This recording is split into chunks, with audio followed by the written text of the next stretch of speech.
Well, hello, everyone. Good evening and a very happy Tuesday to you all.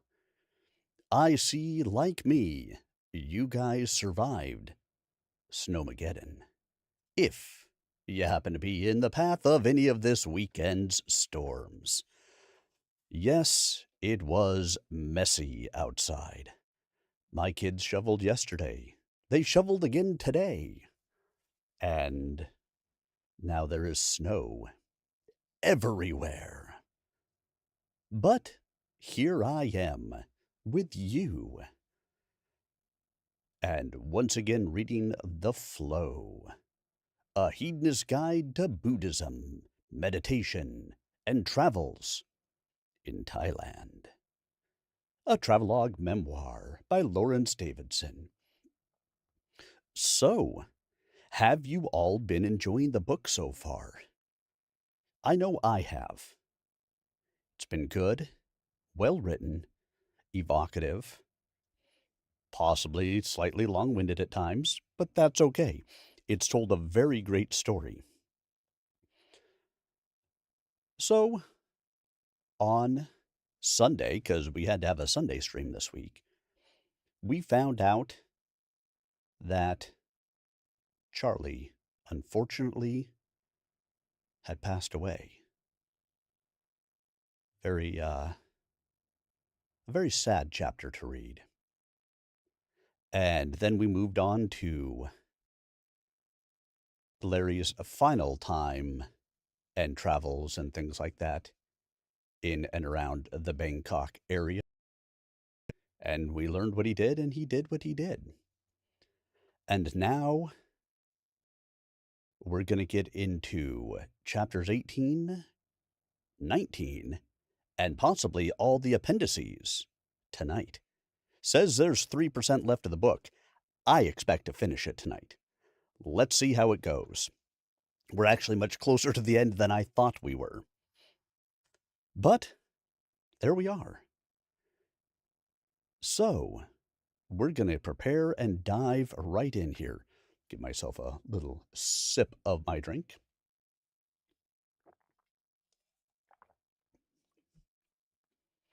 As we dive in, if you happen to be somewhere cold, get yourself a hot drink and a warm blanket. Warm, get yourself a cold drink and a cold blanket. Put your feet up, sit back, relax, and prepare to enjoy. As we dive into what might be the final reading of The Flow. If it is, starting or on Saturday, I'm going to have somewhat of a anthology. I'm going to go through some chapters of various different books. Gotta love it. We'll see how that goes. And then if I don't get anything else, well, hey, we'll figure out where we go next after that. Very quick reminder, Larry's travels are in Thailand. Does not speak Thai. There may be words that are mispronounced. Know that it is unintentional. I will do the best that I can. But I am not a native Thai speaker. I'm not a non-native Thai speaker. I don't speak any Thai. I can muddle my way through as best as I can, and it's the best I can do. But you are welcome to come in at any point in time and jump into the chat and provide some gentle corrections for me. And if I'm able to, I will correct. If I'm not able to, well, hey, we all will learn something in between chapters. All right, everybody, and without further ado, let's dive in. Starting in Chapter 18, Ayutthaya, Lessons from a Cosmopolitan Kingdom. Arbitrary power is most easily established on the ruins of liberty abused to licentiousness. George Washington. Ayutthaya would be my final frontier, the last adventure in Thailand before heading home, and I wanted to do it right. Not just postcard right, but dig into the dirt and life memory right. 3 weeks out, I started researching private tour companies, hoping to avoid the kind of guide who just points at a chetty and pronounces proudly, "Brick, old, look around." I had asked Charlie about my idea back then, and she said that not only was it worth the visit, but she'd happily come too, claiming it was incredible. Of course, the universe changed our plans, but I still wanted to go, to see Ayutthaya through not only my eyes, but to imagine the wonder glowing in Charlie's as well, to honor our plans. I found exactly what I was looking for in a guide. I'll call him Sam. A university history professor by weekday, Sam moonlighted as a private tour guide for travelers who wanted more than the random hookup guided by someone who has to get back by 3 to pick up the kids from school. Add to that a driver named Sira who had a marvelous smile and a comfortable luxury sedan with blessedly effective air conditioning, and we were off. Now, I'd love to say that the trip was filled with laughs and antics, and while we shared a few good chuckles, Ayutthaya isn't that kind of place. I wasn't in the mood for laughs anyway. Ayutthaya doesn't lend itself to comic relief. What those ruins offer instead is a sobering, gut-wrenching lesson in insolence, greed, brutality, and the revolting creativity of human cruelty. Ayutthaya. Say it right, or be judged by Thai grandmothers everywhere. Was named a UNESCO World Heritage Site in 1991, and it earned it for more reasons than I've got fingers and toes. Once one of Southeast Asia's richest and most powerful kingdoms, Ayutthaya morphed from a swampy plains trade hub to a full-blown empire, changing the continent's commercial DNA along the way. It was wealthy, obscenely so, but it was also cosmopolitan in a way that puts most modern cities to shame. Foreign merchants weren't just welcomed, they were given their own neighborhoods. Dutch, Portuguese, Chinese, Persian, Japanese, each with their own quarters on the far sides of the rivers, like some ancient international flea market collective, but with elephants. Cultures collided, mingled, and eventually blended, creating something new and unmistakably Thai. This wasn't just a melting pot. It was a garam masala blend from corners of the globe that had never seen each other before. And the kingdom's real estate? Prime. As the saying goes, location, location, location. 100 kilometers inland from the Gulf of Thailand, Ayutthaya was built on an island formed by the convergence of 3 rivers, the Chao Phraya, Lopburi, and Pa Sak. The choice of that geography was no accident or dumb luck. That island created a natural buttress against pirates and seaborne invasions while keeping trade flowing like cash into a casino. It also gave the kings convenient choke points for taxation. Commerce flourished, so did bureaucracy. Before Ayutthaya was a kingdom, it was a trading post. And before it was that, the future island inhabitants lived and traded in the mosquito-rich lowland plains where Prince Utong, allegedly the son of a wealthy Chinese merchant, decided to plant his flag. The origin story has a few variations, but most agree on this. In 1350 A.D., a plague broke out. Utong, ever the practical visionary, and possibly immune from infectious disease because, king, led his people away from pestilence and death in search of higher ground and better opportunities. After several days trekking across the plains, they arrived across the banks from a river island. Strategic. Safe. Sailable. In 1351 A.D., Utong founded his new capital, Ayutthaya, and gave himself a promotion. Now, King Ramathibodi I, he got busy in a big way. The name Ayutthaya is derived from Ajaya, Sanskrit for invincible, and referenced the mythical city of Ayutthaya in the Ramayana. It was branding with intent and possibly the first genius stroke of promotional marketing. And build he did, using the vast resources around him hardwood timber, clay, stone, and straw, and the kind of boundless ambition that ends in either empire or disaster. He carved out his kingdom. Locally, it was known as Krung Thai, the Thai kingdom, and for a while it lived up to the name. The Dutch, French, Portuguese, Chinese, Mon, Malays, Persians, Japanese, and even Armenians came to trade. You name them, they were there, hawking everything from silk, sugar, salt, ceramics, beads and shells, slaves and spices. Things went well. Until they didn't. Enter Burma, stage left, foaming at the mouth. By the early 1500s, Ayutthaya was not just successful, it was a glaring beacon of success across the entire southeastern continent. And nothing irritates an insecure neighbor more than someone else's thriving tax base. In 1548 AD, the Burmese, technically the Toungoo dynasty, decided they'd like Ayutthaya for themselves. You know, as a gift. To themselves. Cue the Age of War. The prize? Not only land, slaves, and riches, though there were plenty of all. Burma wanted the seal, the royal nod from China recognizing Ayutthaya as an official trading partner. That bit of diplomatic gravitas was the ancient world's green light to print as much money through trade as you could dream of. Burma wanted in. So they invaded. And lost. King Maha Chakrapat,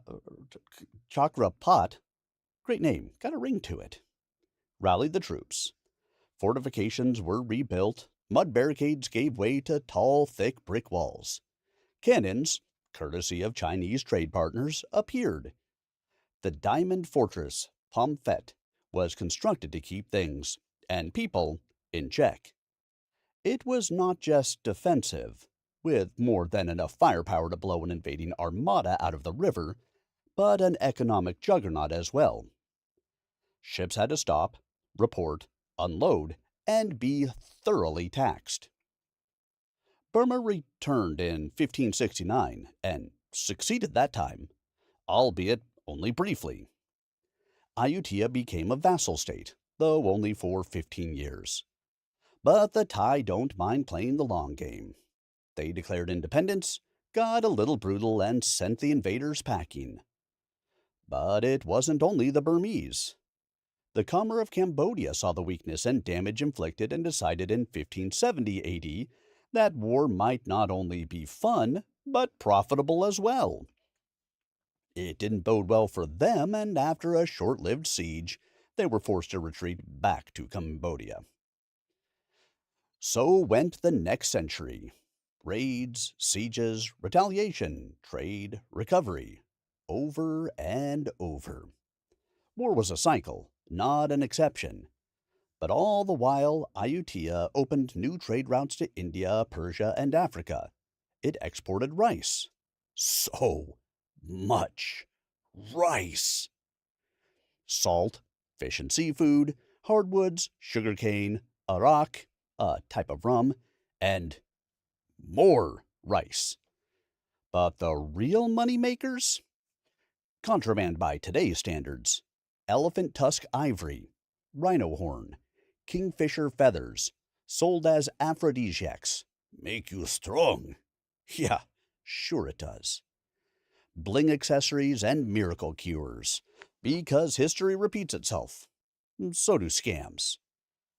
To defend itself, Ayutthaya also innovated militarily. Enter Krabi Krabong, literally sword and staff, a form of martial arts that involved bladed weapons, flying limbs, and an elvish flair for the dramatic. Eventually, Krabi Krabong evolved into Muay Thai, which is what happens when you remove the blades and keep the knees, feet, fists, and elbows. Today, Muay Thai is a revered symbol of national pride, and rightly so. And of course, war elephants. Before nukes and drones, planes and guns, there were elephants, the tanks of ancient battlefields. 10,000 war-trained elephants formed the backbone of Ayutthaya's defense. Towering, fast, ridiculously strong, and terrifying when armored, they trampled enemy lines like high-tide waves taking out a sandcastle. But Burma had elephants too. Battles looked like traditional warfare, but with terrifying tusked demolition walls, leaving post-skirmish fields strewn with the carnage of men and beast alike. In 1592 AD, Burma came at Ayutthaya once more, arrogantly overconfident. King Naresuan the Great, then ruler of Ayutthaya, was already a legend in his own time, known during his lifetime for his relentless campaigns to free Ayutthaya from the Tunago Empire vassalage. Legend says that during the Battle of Nong Sarai, he spotted Crown Prince Minjia Swa on the battlefield and did what any badass action movie hero does. Charged in on elephant back and killed him. At least that's how the romanticized tale goes. Swa did die, but the mixed accounts leave a lot of truth off the table, depending on who you ask. However, the end resulted, that bold stroke ended the campaign and put a halt to the constant incursions. For a while. What followed that glorious battlefield victory was almost a century of peace, economic boom, and cultural polish. Trade routes were expanded, the arts flourished, grand elaborate temples rose in every direction over the island plains.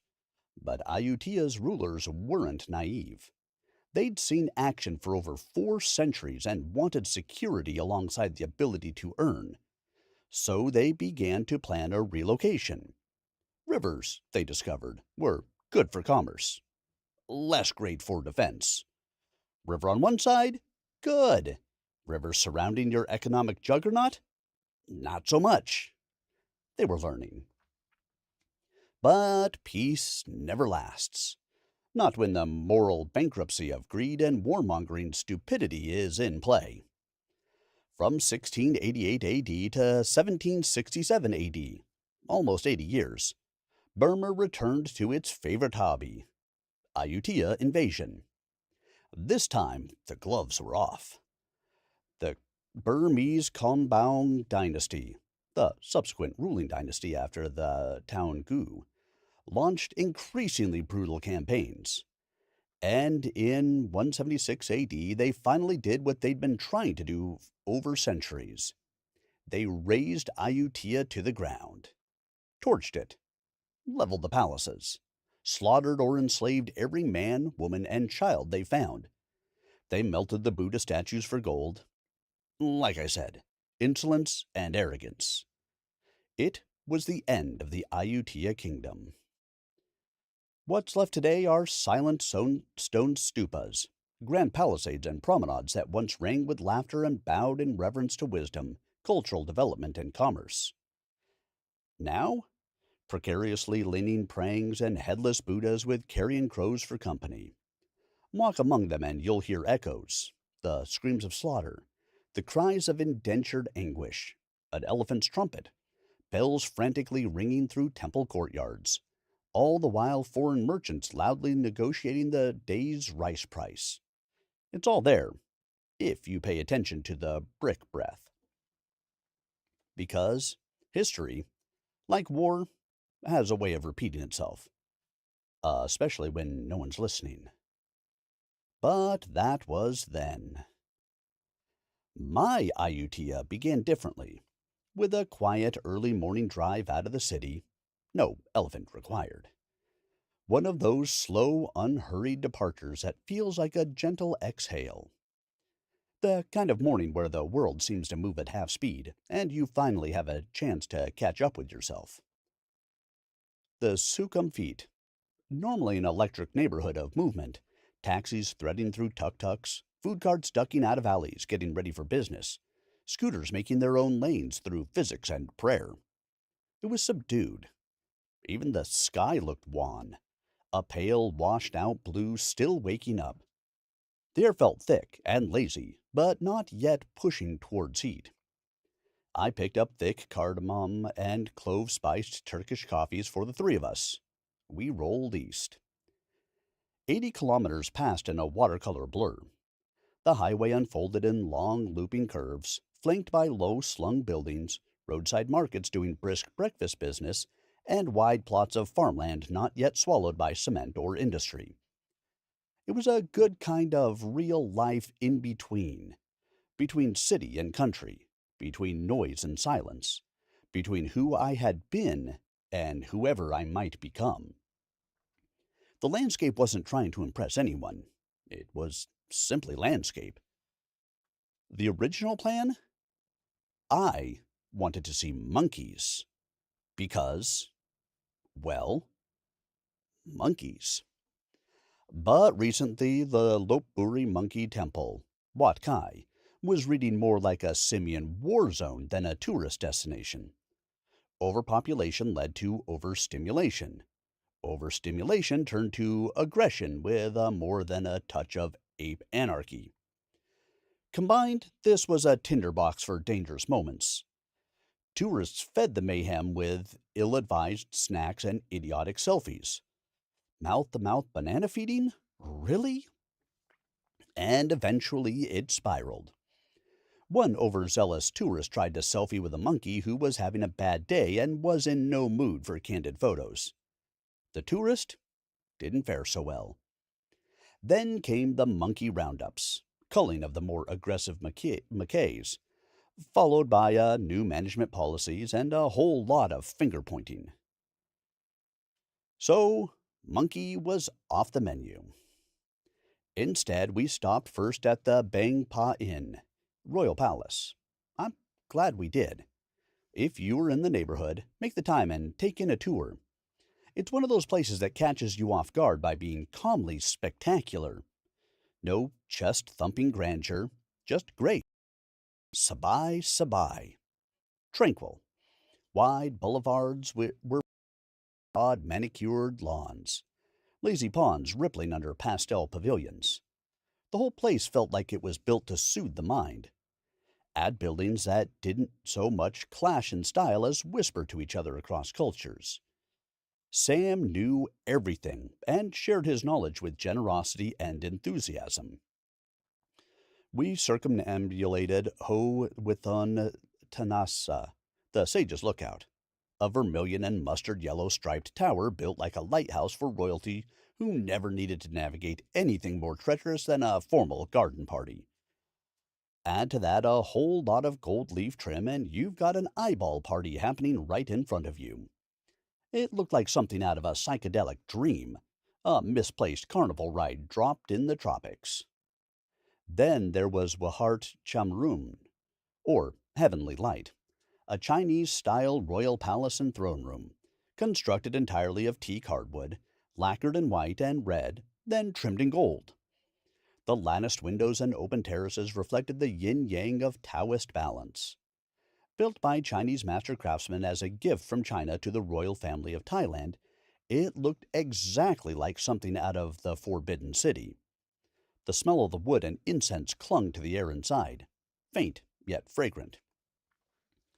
But the standout for me was Uttayan Pumasaitian, a Victorian-style palace that looks like it had been airlifted from the Loire Valley and gently placed on Thai soil. The hall is one of the clearest examples of Siam's hybridization of Western aesthetics during the colonial era, a way of embracing modernity and signaling equality with European monarchies, while still retaining full sovereignty. That's where Tsar Nikolai II, Anastasia, and the rest of the Romanov clan vacationed shortly before returning home, where the Bolsheviks had their nasty little photo shoot party in the Yekaterinburg basement. You can almost picture the hem of a grand Romanov dress brushing over the tiled floors in dance, a final moment of luxury before the world turned upside down. The palace was serene, stately, quietly astonishing. Strolling through those grounds felt like I had been invited into a world that was definitely not my own. But damn, I was hungry. We headed to a riverside spot for lunch. Ban mi rim nam Ayutthaya. Sam knew the chef well and the menu by heart. I asked him to order the greatest hits of local classics and invited him to eat with me. At first he hesitated, said he'd leave me to it, but I knew how to keep him. I told him I wanted to understand the deeper stories, the real stories, and needed his help. That worked. He smiled and sat. Sira, ever the stoic yet smiling chauffeur, slipped away, against my insistence that he join us, to a shady spot with his lunchbox. Something told me his wife had packed him a perfectly decent meal, possibly the Thai cousin of PB&J, a handful of chips and something cool and fizzy. If you've never had boat noodles, here's the rundown. It's Ayutthaya's culinary flag. A deep, dark broth made with beef stock, soy sauce, a generous inclusion of cow's blood. Stay with me. If I hadn't explained that, you'd be ordering your third bowl. Local spices and a fistful of herbs. Rich, pungent, slightly metallic, very beefy, and totally addictive. After you experience the balance of elements, you want to funnel the stuff in volume over your taste buds. We had the tendon and meatball version. Then came a spread fit for a royal feast. Stir-fried wild boar covered with bird's eye chilies, fried snakehead fish with garlic, green-lipped mussels broiled with an herby cream sauce, crisp basil with salted egg, and a tom kha variant that brought the Thai spice fire. Sam's eyes climbed halfway up his forehead when I started flop sweating, my face almost bursting into flames. But I kept eating, spooning sticky rice into my face like it was a fire extinguisher. It hurt. It was glorious. But it was as hot as a Hades lava lake. Lunch was fantastic, flavorful, rustic, unapologetically bold. But the real gift was Sam. I don't think he's often asked to go beyond the script, but as I leaned in, really leaned in with blunt interrogations, he came alive. Names, dynasties, power plays. It's always fun to learn about the backstabbing politics of days past. Architectural flourishes. It all spilled out in a way that made the past feel intimate, personal, as though those dusty ruins and forgotten royals still mattered. They still whispered their truths into the wind. And then Ayutthaya proper. Ayutthaya. Once a gleaming city of 1 million people, larger than London or Paris in its prime, a crossroads of trade, culture, and diplomacy. Now it lies in evocative decay, a place where bricks bleed memory. The ruins rose from the earth like a nightmarish dream half remembered. First thing I noticed? The heads. Or rather, the lack of heads. Buddha statues, hundreds of them, all beheaded by Burmese invaders centuries ago. Some of the heads were taken as trophies, which is some seriously disrespectful bullshit vandalism. Some ended up in museums. Some were simply lost to time. All of it left a kind of sacred violence hanging in the air. There's plenty of finger-pointing to go around that's completely justified. When one culture has the insolence to defile another in that manner, that is a crime against humanity and needs to be both recognized and treated as such with zero statute of limitations. It's the kind of history that kicks you in the ass. Wat Ratchaburana. Wat Ratchaburana was built in 1424 AD by King Boromarachita Tirat II to honor his two brothers who famously killed each other in a duel for the throne. That's one way to avoid a succession crisis. Just skip straight to the next guy. It rose out of the earth, a memory made of stone, Built more than 6 centuries ago, it has the look of something both enduring and delicate. Time, war, and fire had carved its edges, faded its surfaces, and taken a few liberties with the walls, bricks, and surrounding chetty, but still it stands bold, tall, in defiance against the insults of war. Even in its time-worn state, maybe because of it, the temple is striking. It's less a ruin than a reminder. Sam had called a guy who knew a guy, and thus we were given access to the bowels of a World Heritage Site. I was granted the enormous privilege to climb the steep, near vertical steps up the prang, go inside and then down, down, down, through tight, claustrophobic passages, into the central crypt. The experience delivered chills and childlike wonder to my core. Though the artifacts, relics, the gold, and whatever else wasn't nailed down had been looted long ago, the frescoes that adorned the walls and ceiling were as striking as they were sophisticated. Depictions of Jataka tales, stories of the Buddha's past lives. Mount Meru, the sacred cosmic mountain of Buddhist cosmology, court life, celestial beings, and mythical creatures, though faded with time, were breathtaking. I felt a palpable thrum of awe. It is quite special to be allowed into places normally reserved for the learned and worthy when you feel you are neither of those things. I am merely curious, and that seemed enough to satisfy the guardians of the temple. Upon our careful descent, those steps are steep and fragile. We made our way towards a more secluded area of the grounds. The grounds are enormous, so we took an hour-long stroll along paths that had seen centuries of friend and foe alike padding along them. Passing by and through the other famed towers and royal ruins, we wound up in a secluded glen, surrounded by crumbled walls of what had been a royal treasury. Sam, a living Wikipedia, made every wat, stupa, and path burst into historical relevance through knowledge and passion. He must be very popular as a lecturer at his university, because he had that knack for vivid description and historical portrayal that brought everything to life. I sat upon a tree-shaded crumbling wall that was older than me by many centuries, basking in quiet contemplation of what I had seen, when a foursome of elderly monks came into the clearing. They looked at us, surprised.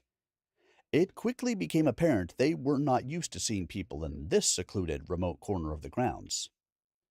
Through Sam, I explained my journey, my brief monastic life, my quest for knowledge, my desire to experience Thailand on her terms, my love affair with Thai culture and its people, and my heartfelt longing to erase the horrors residing in the stones, the bricks, and along the paths that we had wandered.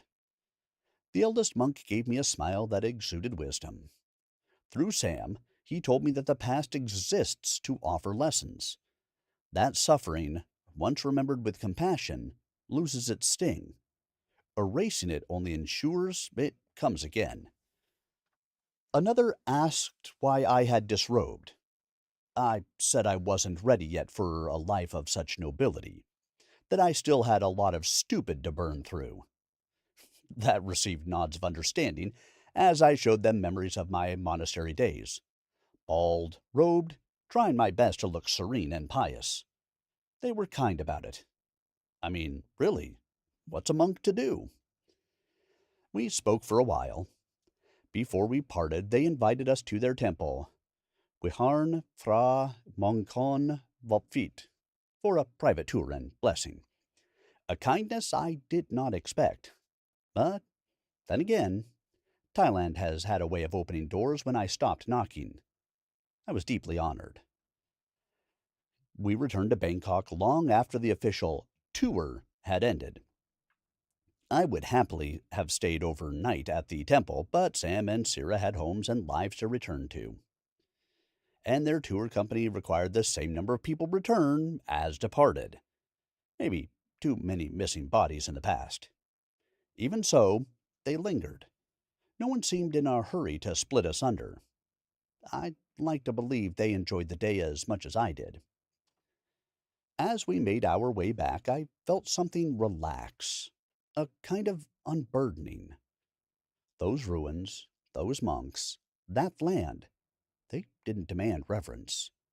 They simply extended wisdom like an open hand. Places like Ayutthaya don't shout. They don't clamor for your attention the way modern monuments do. They wait, half buried in vines, metaphorically or otherwise, and silence, for someone willing to stop long enough to hear what they've endured. And when you do, when you sit still among the scorched stone and broken relics, you feel it, the ache of impermanence, the echo of loss, the soft, insistent murmur of resilience. Ayutthaya was once a place of light and music and unimaginable beauty and bustle, but it was brought to its knees by fire, and yet there it was, weathered, wounded, yet still whispering. History doesn't lecture, it doesn't scold, it simply offers itself as evidence, cracked open and honest, and asked only that you see it clearly, past lies and propaganda. The suffering etched into those ruins isn't meant to make us despair. It's meant to soften us and to remind all that everything we build, everything we cherish, will one day fall away. What really matters in the end is how we hold that truth and each other while we still have time.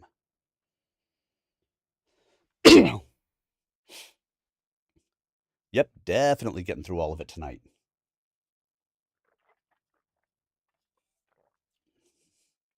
Because this next chapter excuse me,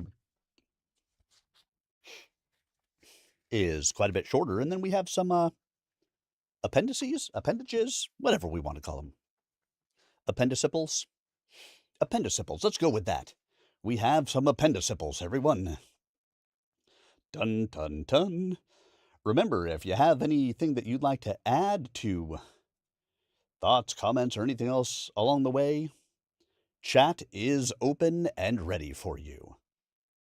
You are welcome to enter your thoughts. I am happy to hear them.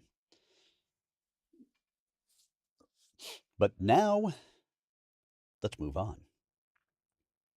Chapter 19, and in the end. Pay enough attention to anything, a blade of grass, a tumbling chips bag, long past its purpose, a bowl of noodles, a passing face, and the world starts whispering its secrets. Is there such a thing as cultural perfection?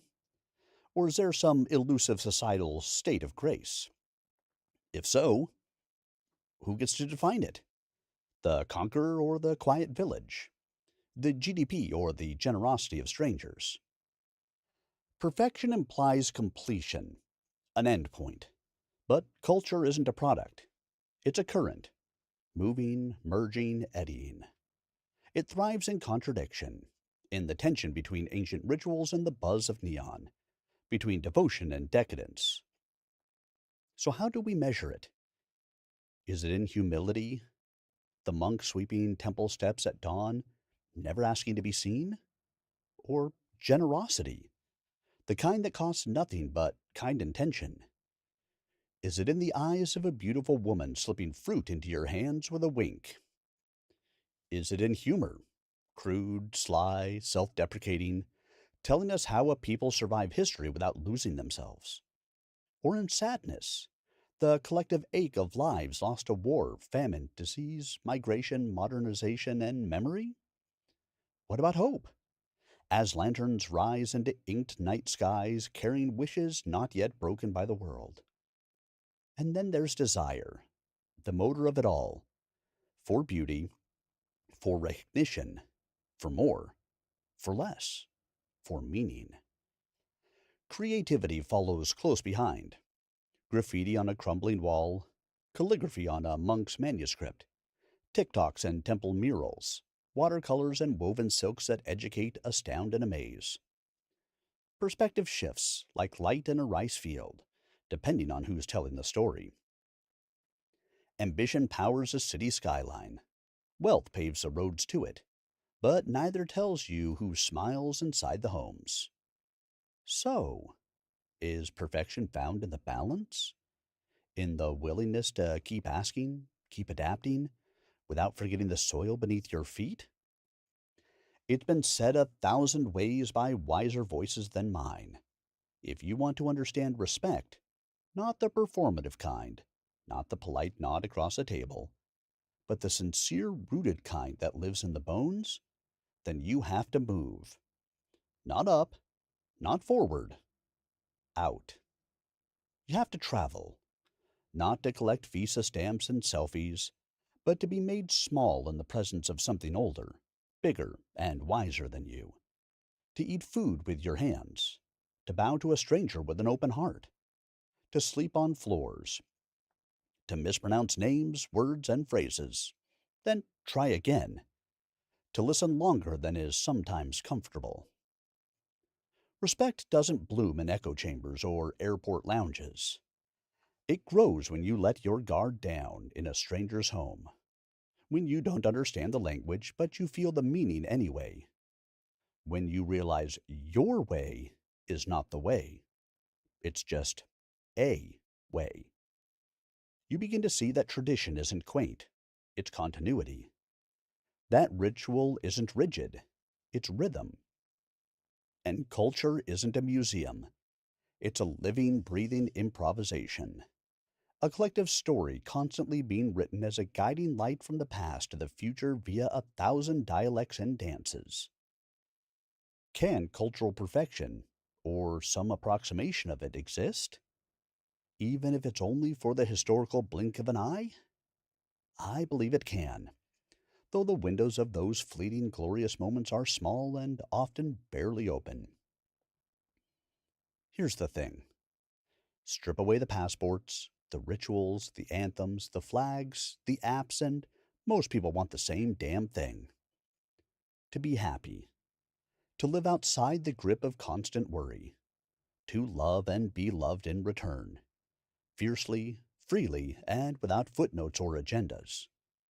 To eat well and often with laughter ringing around the table. To be healthy enough to dance at weddings and walk at sunset with the dog. To have a safe haven to rest our bodies at night, and a safer place still to rest our hearts. Does that utopia exist? No, not in full. Not in the way the dreamers and poets depict, or marketers promote. But there are cultures, scattered like bright beacons across the globe, and throughout history that come closer than most. Places where kindness is a reflex, not a forced performance. Where the elderly are not forgotten, but honored. Where food is made to nourish, not brand. Where community isn't just a word thrown around during elections. Where the pace slows, not out of laziness, but because time is seen as a gift, not a currency. No culture gets it all right. Every society carries its own shadows, blind spots, contradictions. But some places, some ways of living, they tilt the scale a little more toward grace. And when you find those places, even briefly, you don't want to leave. But if you must, you carry those places with you like a talisman. But there are always the detractors, the derailers, the ones who scoff at talk of dignity, generosity, and balance, because they've mistaken cynicism for wisdom. Zoom out far enough, and culture isn't just colorful dances and customs. It's a blueprint, a system, one that either prioritizes the individual ego or collective survival. If we cede some layers of personal ambition in favor of the greater good, if we start from a place where most people have their basic needs met, where dignity isn't doled out based on wealth or status, where respect is not earned by dominance or taken by force, but offered by default, then maybe, we can evolve past pettiness, past greed, past the endless, numbing grind of more. Am I pitching some utopian ideal where every voice is heard, every soul seen, and the playing field is perfectly level? Don't be ridiculous. That's not how people work. People are greedy. People are needy. Some will always take more, rise higher, usually upon the backs of others. And strangely enough, sometimes that's how progress happens. Not because, but in spite of it. Societies adopt or reject, absorb or revolt. It's messy, and it's very human. But what grates, what really sets my teeth on edge, are the whiny voices in both the privileged seats and the imaginarily disenfranchised. Those self-proclaimed rebels with no cause beyond attention. Entitlement in a Che Guevara t-shirt. Because nothing screams irrelevance louder than someone who's furious the world doesn't bend to their will. You want to change culture? Good. Start by understanding it. Then earn your outrage. So no, there is no perfect culture, no flawless system, no people free of contradiction, heartbreak, or hypocrisy.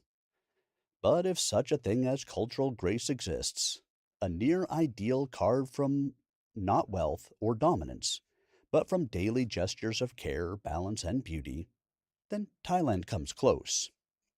She doesn't demand your worship. She asks only that you notice, that you sit quietly with a bowl of noodles, watch a yay light incense, see the teenager why the street cleaner, feel the rhythm of life flowing not in a rush, but in a tide. Thailand doesn't hand you meaning. She invites you to earn it. In sweat, in silence, in contemplation, in humility. In alleyways filled with chilly smoke and temple bells. In the way even the poorest among her offer something. A smile, a seat, a story. She lives in balance between restraint and pleasure, tradition and reinvention, self-respect and selfishness, selflessness. And for all her flaws, for all the changes rolling in like monsoon clouds, there's something here that whispers, this is how it could be. Not perfect, but deeply, achingly human. I hope, no, I pray to Buddha himself that Thailand will remember me. That in some quiet, unseen way, she carries a trace of me the way I carry her. That when I return, she'll greet me not as a stranger, but as someone who once listened, who bowed low, who tried to understand.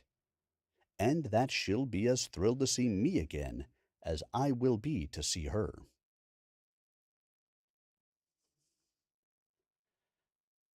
All right, guys, that's the book. Now for some addendums. Are you ready? Let's get into our addendums. We'll dive right in, shall we? Addendum 1. Pack these and pray. Your tech's road to ruin. Unless you're into drama, fire, and meltdowns. 1. Hair dryers and curling irons. Unless yours is dual voltage and has a built-in converter, it's basically a handheld grenade. Hotels and guest houses almost always provide them anyway. 2. Electric razors, non-dual voltage. These are sneaky. They look innocent, but they've claimed more sockets than a Bangkok night market has spring rolls. Bring a manual razor or buy a cheap local one if needed. 3. Blenders, juicers, and other kitchen gadgets. What are you thinking? This isn't a juice cleanse retreat in Malibu. Leave the Vitamix and Bullet at home. Besides, you can get a smoothie blended up every 6 feet along any sidewalk throughout Thailand. 4. High-powered hair tools. Even dual voltage models often behave badly overseas. They're needy, high maintenance, and not worth the suitcase space. Do you actually need that hair straightener? Really? 5. CPAP machines, without power converter or battery backup. If you need one, bring it. But make sure you've got the right voltage settings and plug compatibility, and ideally a portable power bank designed for your model. This one is actually important, so don't screw it up. 6. Surge protectors from the US. Most of these are not rated for 230 volts and can cause shorts or fires. Buy one locally if you really need extra outlets. Or live for the thrill of watching everything around you burn to the ground. 7. Fancy coffee makers. No one in Thailand wants to see your $800 espresso machine in the hostel kitchen. Great coffee is cheap and everywhere, so just enjoy the ride. 8. Old electronics. Anything that doesn't clearly say 110 to 230 volts isn't worth the risk. Thailand's grid won't apologize if it toasts your sentimental first-gen iPod.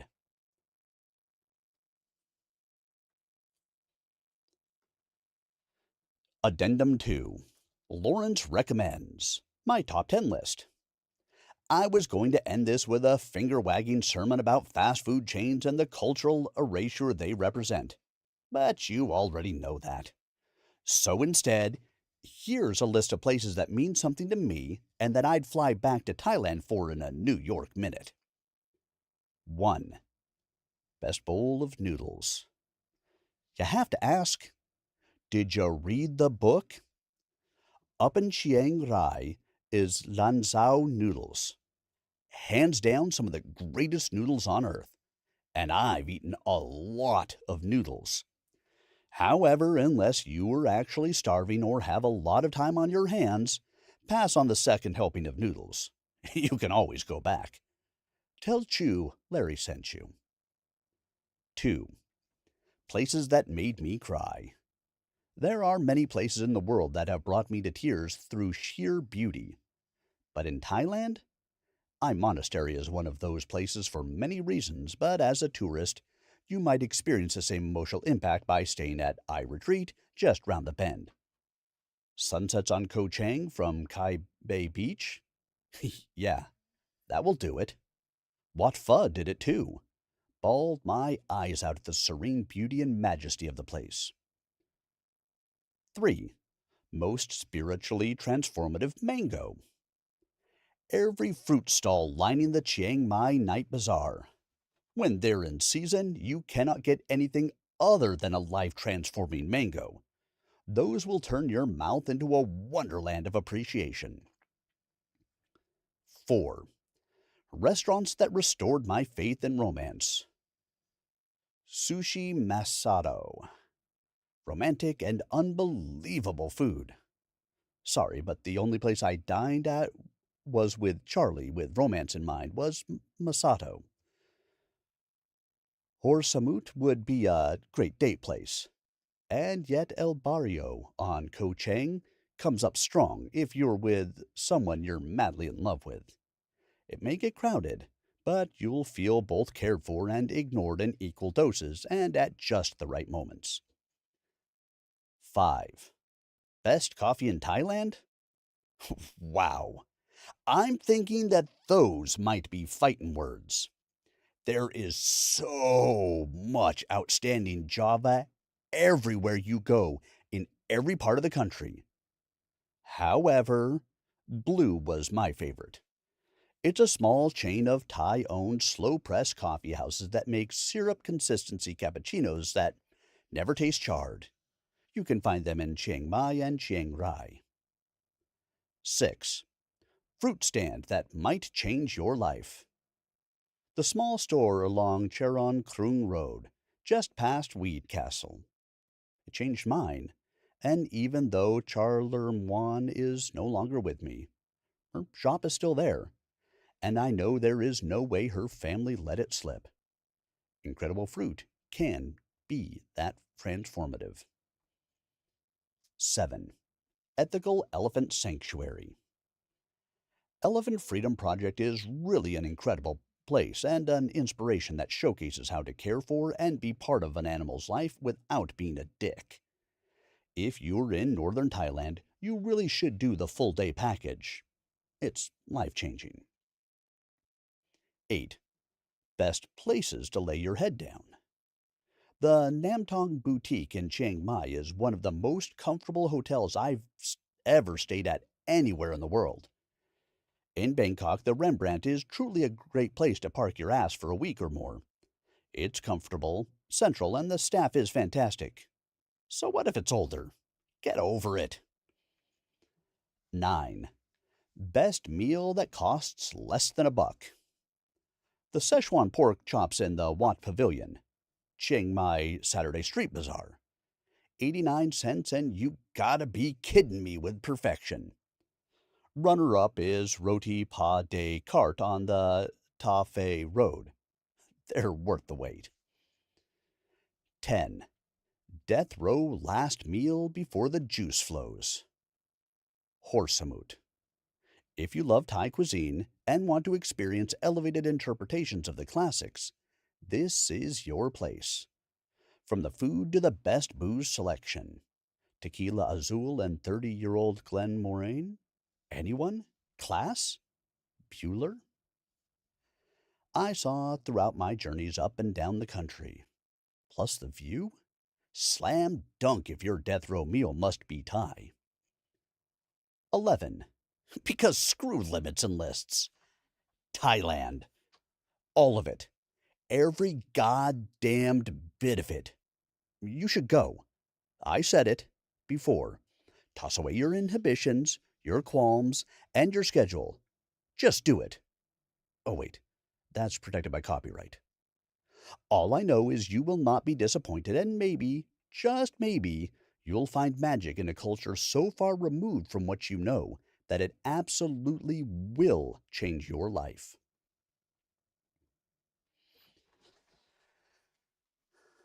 More addendums coming up in a moment.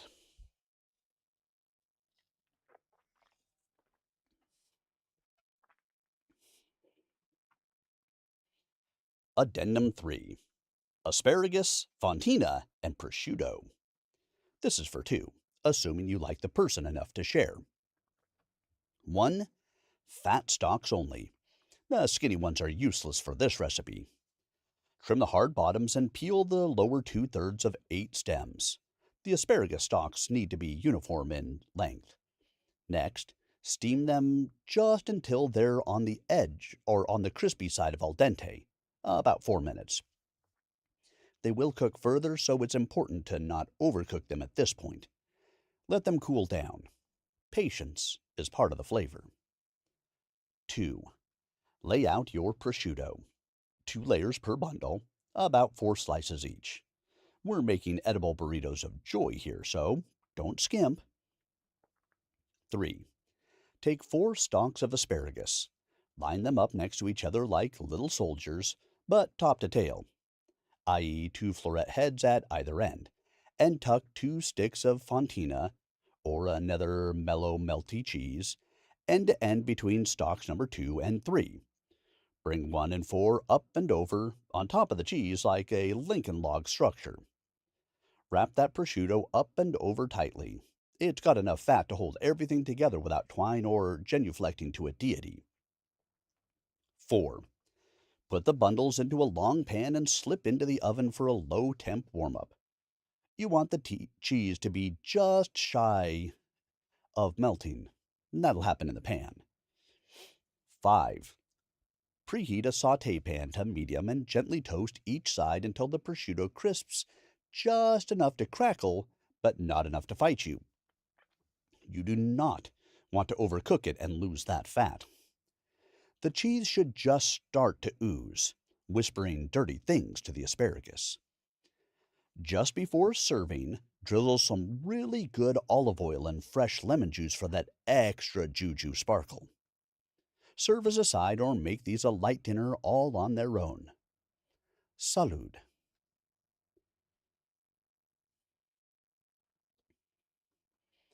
Addendum 4. A brief interlude. Laundry on the road. When you're traveling light, be prepared to run out of clothes. Fast. Even when you are doing double duty with most garments, you know the drill. Yesterday's t-shirt becomes tonight's sleepwear. Things get ripe quickly. So double down on the underwear and pack less of everything else. In Thailand, but not only Thailand, hotel laundry services in bigger cities also tend to be overpriced. It's often better to wait, or better yet, find the nearest laundry shop and schlep your dirties there yourself. Sure, laundromats exist. There's always the option to feed coins into a spinning box and sit watching your unmentionable somersault through glass while your exploration time evaporates. But in smaller towns like Chiang Mai and Chiang Rai, the smarter move is to use the local laundry services. They are awesome, fast, dependable, and your new white shirt? It's not going to come back pink. Here's how it works. You hand over your bag of questionable fabrics. You know, the ones holding up protest placards demanding rights in a new country, to the front desk or a nearby shop. They charge by the kilo, send it off, and the next day, like magic, your clothes return, clean, folded, and smelling like lavender and lemongrass. In Chiang Rai, I handed over a full load weighing in at 14 kilos and paid about $7 US. Not a bargain. It's one of those underrated pleasures of slow travel. Your clothes get a reset, and so do you. You can pay, gasp, a smidgen more, and have them iron your night out of the town togs too, if you wish. But remember, when you're in a humid climate, just hang the stuff outside and let Mother Nature remove those wrinkles for you.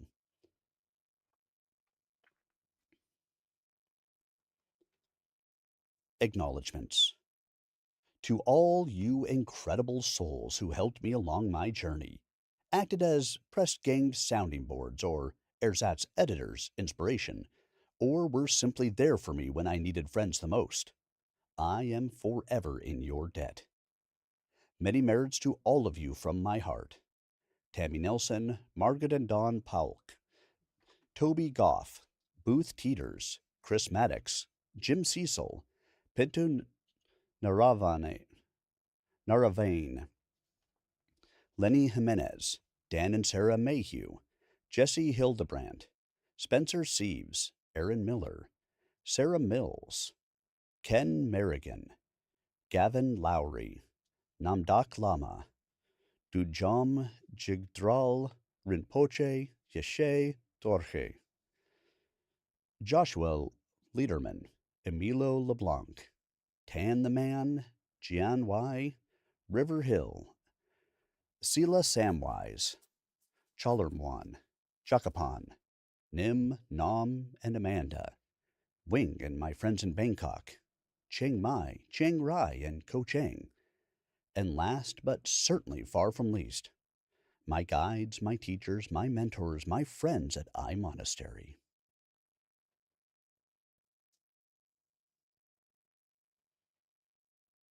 About the author.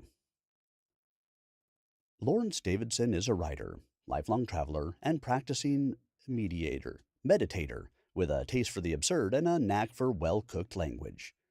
Based in the wine-soaked hills of Walla Walla, Washington, he's written... Well, okay. We're going to stop that recording because I'm missing stuff in here, and I'm going to go to another source and grab it.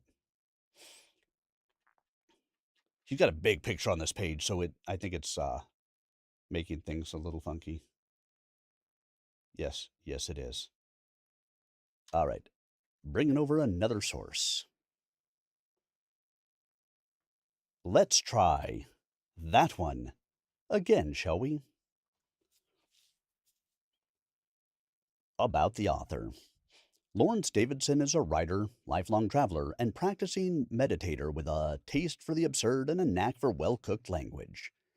Based in the wine-soaked hills of Walla Walla, Washington, he's written for regional magazines and newspapers on subjects ranging from food and wine, sexuality, environmental issues, and global wandering.